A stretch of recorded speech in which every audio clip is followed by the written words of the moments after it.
before we move on to creating that new page, I want you to see what's been happening behind the scenes when we created these styles. So let's first save this, and I'm going to choose the split screen button. Now I've got my image selected so I can see my image in the image source. If I click here on my H1 tag, all I see here is the H1 tag. I don't actually see anything that tells me about the style.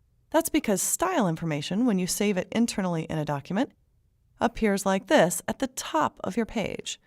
So this is the very top of my HTML document, the doc type information. This tells the browser it's an HTML file, the head section. If you have any meta tags, they're here. My title, and yes, I didn't give this one a title yet. Bad habit, but sometimes when I'm just doing quick files, I don't bother with that. But what I want you to really pay attention to here is the style type now, text CSS, and that everything from here down to this close style tag is the CSS we just created. You see there's the H1 tag being defined with the font family Verdana, that's the fonts we selected, font size large, that's the hexadecimal code for the color we chose. And for image, we set a border that was thin, solid, and here again you see a hexadecimal color code.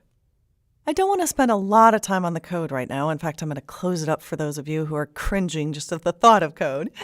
We will spend more time on that in a later lesson. But I wanted you to see that when you choose to create an internal style, it's saved at the top of your HTML file.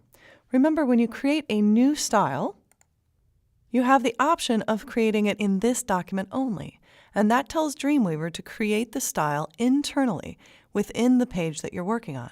In a moment, we'll create a new external style sheet, and you'll see how you can save the same styles in a second document and then attach those styles to any or all of the pages in your website.